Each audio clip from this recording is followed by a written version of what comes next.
Illegal तो मैं कहीं पे भी किस तरह ट्रैवल कर सकता था। तो वो सारा प्रोसीजर है एक पूरा, वो मैंने अपनाया और उस पे मैं कामयाब हो गया था, मैं निकल गया था। तो वही प्रोसीजर जो है फिर वो इमरान रियाज, आपको पता है बड़ा कीमती आदमी है, वो इस तरह तो नहीं था, इतनी बहुत बड़ी जिम्मेदारी मुझ पे, एक मैं खुद मुल्क में नहीं हूँ, मैं खुद जो है वो जलावतनी की जिंदगी गुजार रहा था, और एक शख्स जो है मुझे हजारों किलोमीटर से कहता है कि इस तरह मुझ पे एतमाद करता है। तो वो पूरा जो है वो एक बड़ा फैसला था। मैंने कहा यार अल्लाह ताला करने वाली जात वाला है, हम तो सिर्फ एक वसीला बन सकते हैं। तो तो इमरान इस रियाज दौरान ने, आप जो एक बहादुर आदमी है, जी देखे उसने बड़ा ब्रेव फैसला किया। उसने हाँ मुझ पे एतमाद किया, उसने कहा ठीक है यार, मैं बस ठीक है जिस तरह तुम कहते हो। तो वो सारे स्टेप फिर हम क्लियर करते रहे और वो निकल गए, और अल्लाह का शुक्र है कि आज वो जो है वो एक आज़ाद मुल्क में बैठे हुए हैं। और इसमें जो सबसे इंटरेस्टिंग चीज ये थी कि उनका व्लॉग भी होता रहा, मतलब वो नजर भी आते हैं। अच्छा नहीं, मैं ये हाँ समझना चाह सर, वी लोग कैसे 17 18 घंटे इमरान रियाज खान साहब ने खुद बताया, तो ये आपकी डायरेक्ट उस दौरान आप कम्युनिकेशन इमरान रियाज खान साहब के साथ चल रही थी कि जनाब आप हाँ किधर हैं, हाँ, यहां तक मेरी पहुंच चल गए, रही, यहां तक पहुंच गए? बिल्कुल बिल्कुल। असल में तो वो मेरी तो नहीं हो अगर उनसे कम्युनिकेशन, तो फिर चलता कैसे सिलसिला। तो मैं तो, आप यकीन करें, मैं 4 दिन जो है वो जब ये सारा कुछ होता रहा, मैं सोया भी नहीं बिल्कुल, और मैं राब्ते में था। फिर बाज दफा ऐसा होता था कि वहां पे जहाँ पे वो हैं वहां पे सिग्नल नहीं होते थे, तो मैं यहाँ पे परेशान कि अभी कब इनके सिग्नल आएंगे, तो मैं इनसे पूछूं कि भी किस जगह पे हैं या किस तरह है ये सारा सिलसिला। तो वो एक जो है वो था, ये एक हमने बस एक ऑपरेशन था ये, इनको किस तरह निकालें। तो वो अल्लाह का शुक्र है, अल्लाह का करम है, तो निकल गए। इसमें काफी सर वो लोग, वीलॉग आप अपलोड देखिए, करते रहे, वीलॉग्स आप अपलोड करते रहे, आपको भेजे नहीं नहीं जाते नहीं थे नहीं या किधर भेजे जाते? नहीं नहीं, वो चीजें उनका अपना अच्छा, काम था, मेरी जो जिम्मेदारी थी वो मैंने की। अपना का। बाकी वो जो उनकी अपने प्रोफेशनल जो जो सिलसिला है, उसमें तो मेरी कोई वो नहीं है। एक दोस्त की हैसियत से, एक भाई की हैसियत से जो उन्होंने मुझे कहा, तो वो काम मैंने किया, और आगे जो लोग थे उनसे भी राब्ते में था। और देखें, दुनिया में अगर कोई कुछ करना चाहे ना, और जुल्म जहां पे हो रहा है, तो लोग, आप देखें मेक्सिको से भी, कितना बड़ा मुल्क है अमेरिका, इधर भी बॉर्डर हाँ क्रॉस करके आ जाते हैं। तो पाकिस्तान और पाकिस्तान के जो इदारे हैं, ये पीटीआई के पीछे पड़े हुए हैं, दहशतगर्दी अरूज पे है, लोगों को, दहशतगर्दों को ओरिजिनल पकड़ नहीं रहे।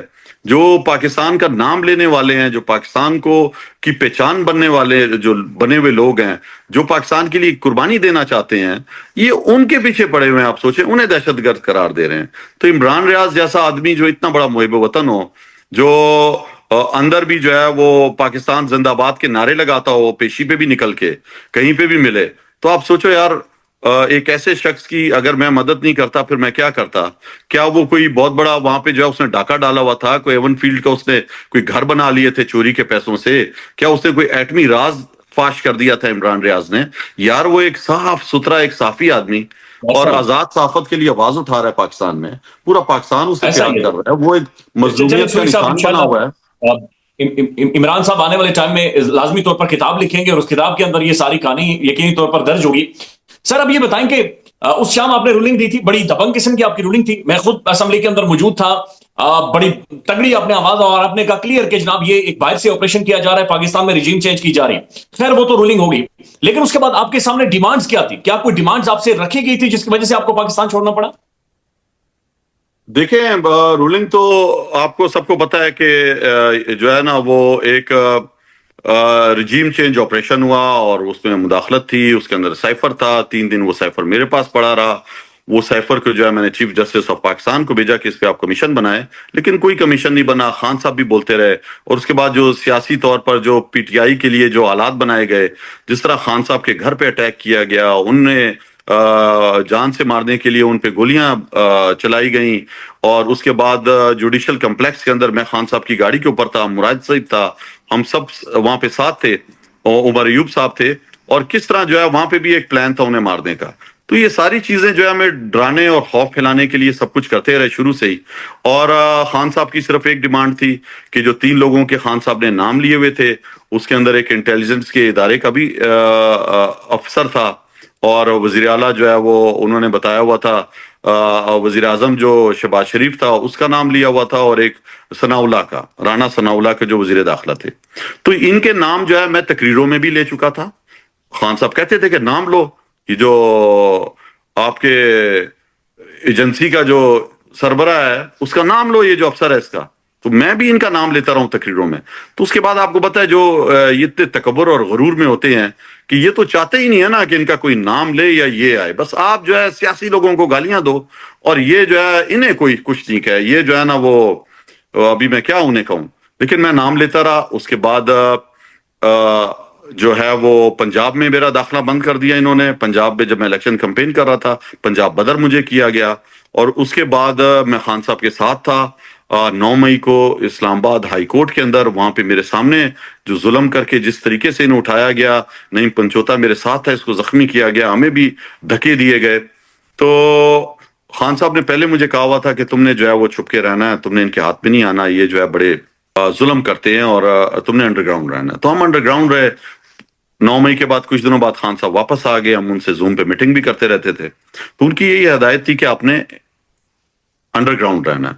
तो 9 मई के दिन भी जो है ना वो जब खान साहब को उठाया, मेरी मिसेस को जो है डी चौक पे वो प्रोटेस्ट कर रही थी, वहां से उन्हें उठा लिया। कोयटा में मेरे भाई को उठा लिया और अगले दिन मुझे फिर इन्होंने कॉल भी की रात के टाइम और मुझे धमकाया इन्होंने बाकायदा तौर पे और मुझे कहा कि हम तुम्हें नहीं छोड़ेंगे, तुम्हारे मेरे बच्चों तक के नाम लिए, मैं कई दफा बता चुका हूं। तो उसके बाद जो है वो मैंने भी गुस्से में कहा कि यार तुम इस तरह करो, मैं जाओ मेरे बच्चों को ज़िबा कर दो, तुमने जो करना है करो, मैं तुम्हारे हाथ नहीं आऊंगा और मैं तुम्हें देखूंगा भी, मैं तुम्हें जानता हूँ। खैर है, ये वक्त गुजर जाएगा। तो उसके बाद अंडरग्राउंड था और बहुत से हमारे साथियों को भी पकड़ा। तो ये जो धमकियां दी हुई थी, जिस तरह जो सब कुछ कर रहे थे, तो फिर मजबूरन जो है मुझे निकलना पड़ा। इससे कि ये चाहते थे कि रूलिंग का ये गवाह बनाए कि और मुझे इबरत का निशान बनाया आर्टिकल 6 लगा के कि इसने जो है वो आइन से गद्दारी की। हालांकि मैंने तो आइन से वफादारी की। आर्टिकल 5 आपको कहता है कि अगर आपने हलफ लिया हो जो है वो, और उस हलफ में ये है कि आपने अगर कोई भी ऐसी आप चीज देखते हो जो पाकिस्तान के खिलाफ हो रही हो, वो आपने उस पर खड़े होना है और उस पर रेजिस्ट करना है। तो वो मैंने किया था। और जिस तरह इन्होंने फिर 5 दिन अदालतें चलती रही, जो हमारा जो है वो पूरी आइन में भी लिखा हुआ है कि पार्लियामान सुप्रीम है और उसकी रूलिंग को कोई चैलेंज नहीं कर सकता, लेकिन बदकिस्मती से मैनेज किया इन्होंने और उस रूलिंग को इन्होंने जो कालदम करार दिया। और उसके बाद भी 9 मुझे आज तक याद है 9 अप्रैल 2022 के जब असद कैसर ने इस्तीफा दे दिया, तो मैं इजलास कर रहा था और मैंने ये सारी बातें ना वहां पे तकरीर की थी एक, और उसमें मैंने बताया था कि इमरान खान का ये कसूर है। सारा मैंने कैसर साहब ने इस्तीफा क्यों दिया था? रूलिंग असद कैसर साहब ने क्यों नहीं दी? देखें वो तो उनसे आप पूछें। जो मुझे कहा गया कि जो मेरा था, मैं तो आपको पता है कि तकरीबन ज्यादातर इजलास मैं चलाता रहूं और वो जब भी कोई आता था, मुझे खान साहब खुद कहते थे कि तुमने इजलास चलाना है, तो मैं इजलास चलाता था। मुझे उन्होंने मुंतखब किया था as a deputy speaker. Suri साहब, क्या इमरान खान साहब को जनरल बाजवा साहब ने उस दौरान कोई धमकी दी थी? और ये भी बता दें कि क्या खान साहब को पता था कि जनरल बाजवा साहब का जो किरदार है, जिस तरीके से चीजों को मैनेज कर रहे हैं, खास तौर पर धमकी का, क्या बाजवा साहब ने खान को कोई धमकी दी थी?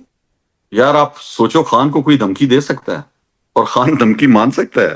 खान जो है वो तो सामने बोलने वाला आदमी है। वो जाके इजलास में किसी भी जलसे में जाके बोल देता कि मुझे ये बोला है उसने।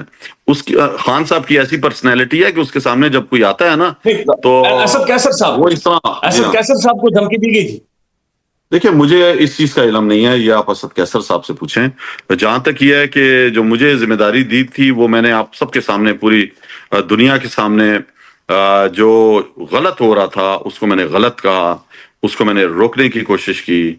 मैंने जो है वो पाकिस्तान के अंदर ये जो रजीम चेंज ऑपरेशन था गैर मुल्की ईमा पर, जिसमें आलाकार बने, हमारे नेशनल असम्बली के मेंबरान बने, हमारी जो है वो एजेंसीज बनी, और तो उसका आज अंजाम आपके सामने, आज पाकिस्तान किस नहज पे पहुंच चुका है, आज पाकिस्तान में किस हालात आज में, पाकिस्तान किस नहज पर है, वो क्या बताएं। अब अच्छा सूरी साहब, सर आपका मुख्तसर टाइम और लेंगे, मुझे पता है आपके पास वक्त कम है, जलसा भी तहरीक इंसाफ का जारी है। सर आपकी फैमिली के साथ क्या सलूक किया गया जब आपने कहा कि ओके मेरे बच्चों को ज़बह कर दो, आपकी बेगम को उठा लिया गया था, देन व्हाट नेक्स्ट? आपकी फैमिली के साथ क्या हुआ?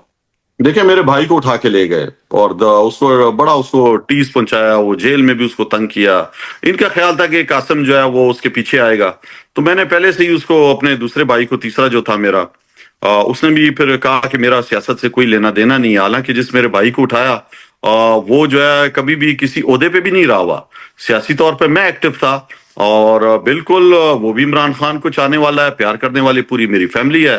خان صاحب میرے گھر کوئٹہ آتے رہتے تھے, تو یہی میرے بھائی ان کی خدمت کرتے تھے, یہی دسترخوان بچاتے تھے, یہی کھانا لے کے آتے تھے. تو میری فیملی, میری والدہ جو فوت ہو گئی ہیں وہ سب ہم عمران خان سے پیار کرتے تھے.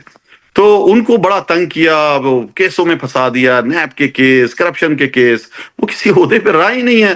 تو اس کو جو ہے اتنا ٹیز انہوں نے پہنچایا کہ اس کے بچے اتنا پریشان رہے. پھر میری مسز کو جو ہے پینک اٹیکس آتے رہے, کبھی لوگوں کے گھروں میں چھپنا, کبھی کدھر چھپنا. پھر میرے بچے, آپ دیکھو ان کی تعلیم کتنی سفر ہوئی ہوگی, ایک گروئنگ ایج کے اندر انہوں نے کیا کیا ان کے دماغوں میں آج تک اس چیز کا اثر ہے کہ میرا جو چھوٹا بیٹا ہے وہ کتنا پریشان رہا, بیٹی میری. یہ میں ابھی آپ کو نہیں بتا سکتا ہوں, یہ صرف میرے ساتھ نہیں ہے, پورے پاکستان اس اذیت سے گزرا ہے, ہر گھر کی یہ داستان ہے. تو میں سر کیا 18 مہینے جو ہے اپنے بچوں سے دور رہا پھر, اور وہ اپنا ہمارا, ہم فلیٹ پہ رہتے تھے اسلام آباد میں, وہ میرا سارا سامان در بدر, وہ سامان بھی ہم دوبارہ اس فلیٹ پہ ہی نہیں گئے. اور پھر جو ہے وہ چھپے رہے میری فیملیز, کبھی کس کے پاس, اور پھر اپنے عزیزوں کے پاس بھی نہیں چھپے رہے کہ وہ بھی کہیں پھر نہیں پکڑے جائیں. تو ایک جدوجہد ہے یہ حقیقی آزادی کی. تو اس میں ہم سب نے قربانیاں دی ہیں, لوگوں نے تو جانوں کے نذرانے دے دیے ہیں یار. لوگ تو خوبصورت خوبصورت نوجوان شہید ہو چکے ہیں, آپ ان کا سوچیں. تو میں تو جب یہ سوچتا ہوں, یہ آج تک جو سلسلہ چل رہا ہے نہ رکنے والا, تو اس سلسلے کے اندر جو پاکستانی عوام نے جو کردار ادا کیا ہے, جس دلیری کے ساتھ وہ عمران خان کے ساتھ کھڑی ہے, پھر 8 فروری 2024 کو جس طرح وہ نکلے, تو یہ تو بہت بڑا حوصلہ دیتی ہے ہم سب کو کہ میرے جیسا اگر ایک چھوٹا سا کردار اپنا ادا کیا میں نے, تو جو قوم ادا کر رہی ہے پیچھے سے, جو آج تک جیلوں میں ہمارے 20,000 لوگ جو ہے وہ بند ہیں اور بے گناہ بند ہیں. اور خان صاحب کو آپ دیکھ لو, 550 دن سے زیادہ ہو گئے ہیں. ان کی مسز کو دیکھ لیں, بشرا بی بی کو دیکھ لیں, وہ پہلے کئی ماہ جیل میں رہی ہیں, بے گناہ, کوئی عہدہ ان کے پاس نہیں تھا. اب پھر انہیں ایک جو ہے وہ کیس کے اندر دوبارہ جیل میں ڈال دیا گیا. ان کی بہنیں جیل میں رہی ہیں, حسان نیازی اور دوسرے, دیکھیں ملٹری کسٹڈی, ملٹری کورٹس کے فیصلوں میں. یہ کیسا ملک ہے جدھر ملٹری کورٹ چل رہا بڑی ہے. دردناک تاریخ ہے. بڑی قاسم سوری صاحب, یہ قاضی فائز عیسیٰ صاحب کو کیا خاص محبت تھی آپ سے؟ وہ بار بار آپ کے درشن کرنا چاہ رہے تھے, آپ کو بار بار بلاتے تھے کہ سوری صاحب کو لائیں, یہاں پر لے کر آئیں. وہ کیوں بلا رہے تھے آپ کو؟ غائب کروانا چاہتے تھے؟ تو اور کیا کرانا چاہتے تھے جی؟ وہ دیکھیں تکبر سے, ایک چھوٹا آدمی تھا جو کرسی پہ بیٹھا ہوا تھا, بہت بڑی کرسی پہ, اور اس کا خیال تھا یہ قاسم جو ہے یہ ڈر جائے گا. دیکھیں میں نے ڈرنا ہوتا نا تو میں جو ہے وہ رولنگ ہی نہیں دیتا, ٹھیک ہے, اور خوف میرے اندر ہے نہیں. میں عمران خان کا سپاہی ہوں.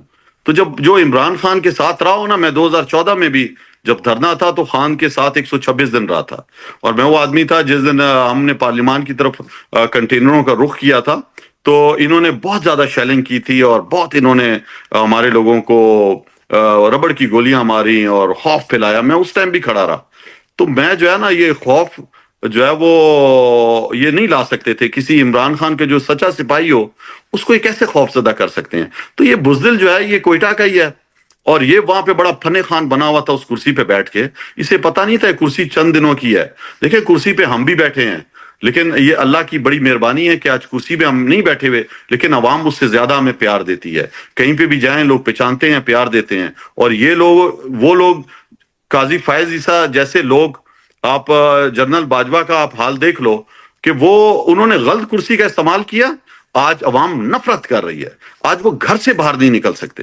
تو یہ قاضی جو ہے یہ بڑا غرور میں تھا, مجھے بار بار بلایا, یہ کرو, اس نے کیسے جو ہے اس کا آج تک فیصلہ نہیں ہوا. اور تو فیصلہ ہوتا تو تم کر کے چلے جاتے نا. اگر میں نے کوئی چوری کیے ہوئے تھے ووٹ, میرے تو ووٹ جو تھے وہ 25,980 میرے ووٹ تھے, اور مجھ پہ الزام لگا دیا کہ 55,000 جعلی ووٹ لیے ہیں. جس کے 25,980 ووٹ ہوں, وہ کوئی 55,000 یا 56,000 ووٹ جعلی ڈل سکتے ہیں؟ ہم 3 کوئٹہ کے جو مین کینڈیڈیٹ تھے نا شروع کے, ان کے 56,000 ووٹ نہیں بنتے تھے. ووٹ کی تو جو آپ نے تصدیق کی ہے جو ناظرہ نے, اس میں وہ کہہ رہا ہے کہ تھم کے امپریشن نہیں آ رہے نظر. تو میرا تو کہیں پہ بھی ذکر نہیں ہے کہ میں نے وہاں پہ دھاندلی کی ہے. اور وہ کیس جو تھا میرٹ پہ سپریم کورٹ نے وہ جب دیکھا تو جج نے کہا کہ قاسم سوری کے تو 25,680 ووٹ ہیں, تو اس نے کیسے 56,000 ووٹ جعلی ڈال دیے؟ اسی ٹائم انہوں نے مجھے جو ہے گرانٹ دی. اور اگر میرے خلاف تھے تو تم تھے نا چیف جسٹس, تم دے دیتے نا میرے خلاف ووٹ, میرے خلاف تم فیصلہ. اس کیس میں کچھ تھا ہی نہیں. اور یہ لٹکا کے جان جان کے بار بار جو ہے وہ ذلیل کرنے کے لیے, ان کو یہ نہیں پتا کہ عزت ذلت تو اللہ کے ہاتھ میں ہے, تمہارے ہاتھ میں تو ہے نہیں. آج تمہارے ہاتھ میں ہوتی تو تمہیں بڑی عزت ملی ہوتی. تم تو دنیا میں کہیں منہ دکھانے کے قابل نہیں رہے ہو. تو اس کو میں نے پھر سوشل میڈیا پہ ایکسپوز کیا. میں چھپا ہوا تھا لیکن میں اپنے ایکس کے اکاؤنٹ میں جو ہے اس کے بارے میں لکھتا رہتا تھا. اس نے آخر میں مجبور ہو کے جو ہے وہ نعیم بخاری کو کہا کہ قاسم سوری کہاں ہے. اس نے کہا مجھے نہیں پتا. اس نے کہا جی وہ تو بڑا ایکٹیو ہے سوشل میڈیا پہ. تو انہوں نے کہا میں تو ٹی وی دیکھتا ہی نہیں ہوں. یہ جملہ اس کا جملہ تھا. جب یہ 9 مئی کا یہ جب 8 فروری کو الیکشن ہوئے تھے اس ٹائم ہمارے لوگ جا کے اس کو کہہ رہے تھے کہ ہمارے لوگوں کو اٹھا رہے ہیں, تجویز کنندہ تائید کنندہ کو اٹھا رہے ہیں, کینڈیڈیٹس کو چھوڑا نہیں جا رہا. تو یہ کہتا تھا میں تو ٹی وی نہیں رائی دیکھتا. صاحب کہہ رہے تھے میں ٹی وی نہیں دیکھتا. ہاں تو جی، وہی پھر نعیم ایسا بخاری ہی نے ہے. اس کے منہ پہ مارا. انہوں نے کہا میں بھی ٹی وی نہیں دیکھتا.